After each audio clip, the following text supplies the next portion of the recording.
Howdy, y'all. You got the Bulldog on the channel.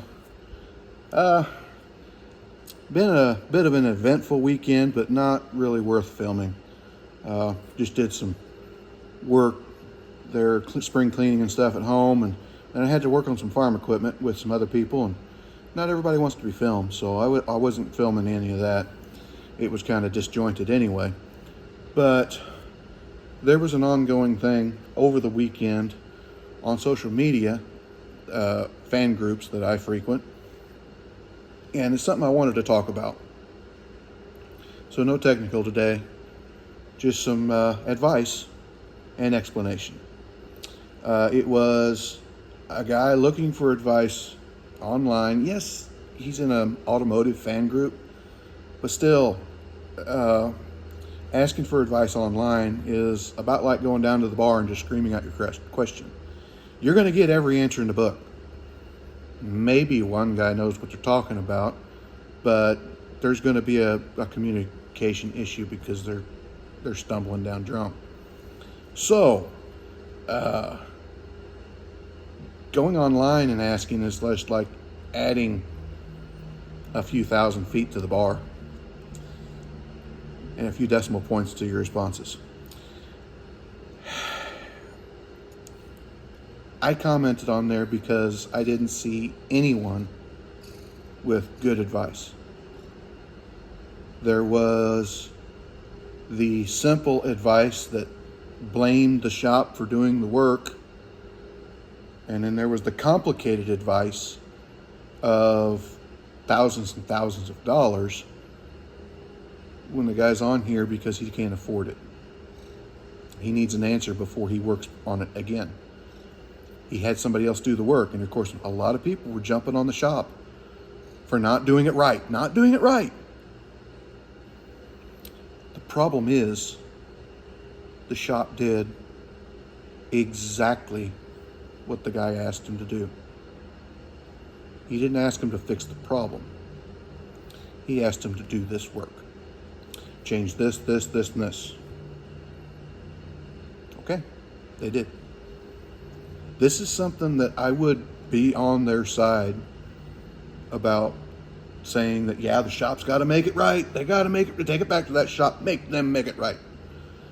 Until I worked at a shop and I dealt with the public for a few years, I don't think there's any maliciousness on the part of the customer in this instance.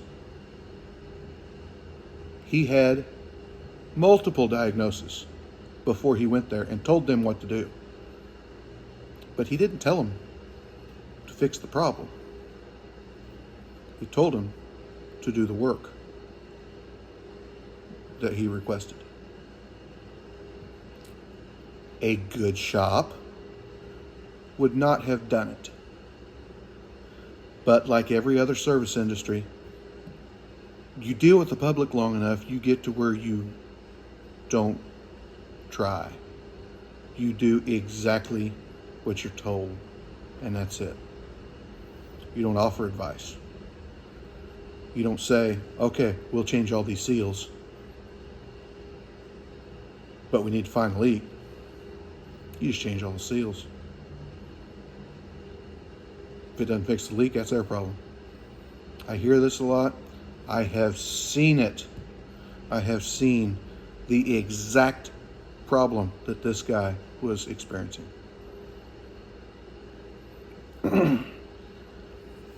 What it was, automatic transmission, older one, turbo 350, fluid coming out of the bell housing. He talked to 2 different places, and they said it was torque converter seal. Did they look at it, or did he describe it to them and they told him that? I don't know. It's online. We don't have that information. He went to a 3rd place and told them to put in the torque converter seal, tail shaft seal, speedometer seal, pan gasket, which they did.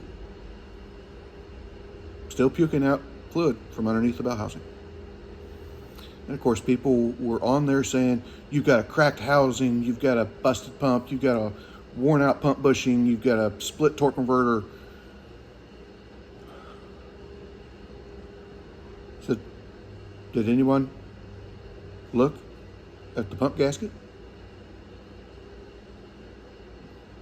No one's asking these questions. There's 100 responses. I went through them, and they either blame the shop or were talking about a lot of money. A few people did say the vent might be plugged up. That's a possibility, but it would push it out other places.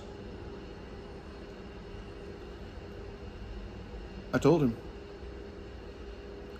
to put it up in the air and watch. You got to diagnose the leak. I have had that before, and I believe the customer had somebody put a torque reverse seal in before he came to me. What do? Well, you put it on the rack, pull off the dust cover underneath, spray it all out, clean it up, blow it all out so it's perfectly dry. Start it and run it. You might have to spin it up a little bit, but you clean it all up and you watch it. See where the fluid is coming from. That way you know what to fix. A good, reputable shop will do that. Most of the time, people will just do what they're told because you're telling them to do that. I hope the guy gets his issues fixed. But for everybody that's wondering why mechanics do that, well, did you ask him to fix the problem, or did you tell him what to do?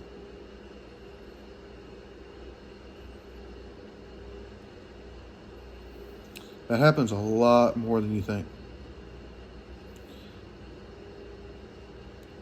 There's misconceptions on both sides.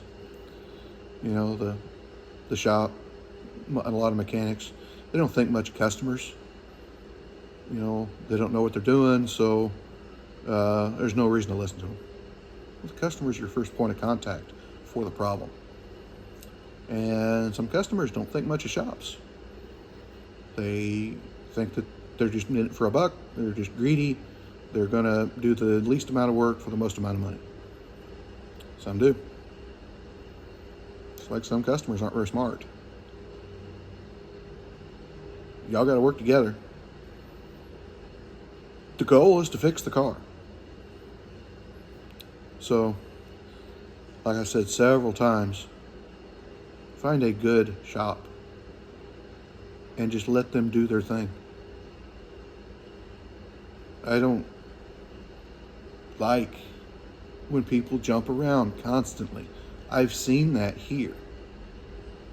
You know, I had such and such do this, I had so and so do this, I had who's it do this, and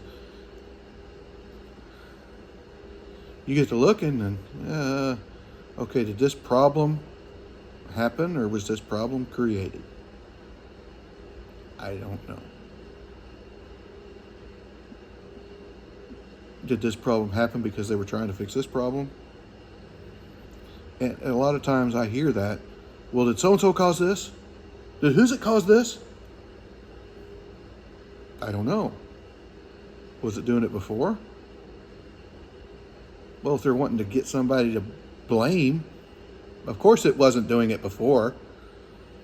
It's kind of like, so-and-so did this, and 3 days later I had this problem.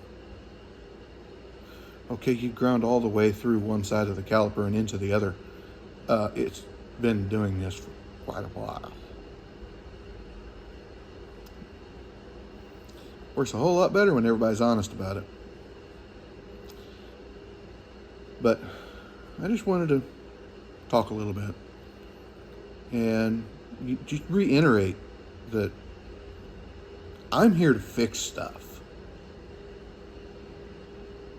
If what you're telling me to do is not going to fix it, I'm going to tell you, I don't think that's going to fix it. But that's me. There's a lot of other people that would just take the money and go. Like, comment, subscribe. Hit your little bell notification. Share it all around. Talk to you later.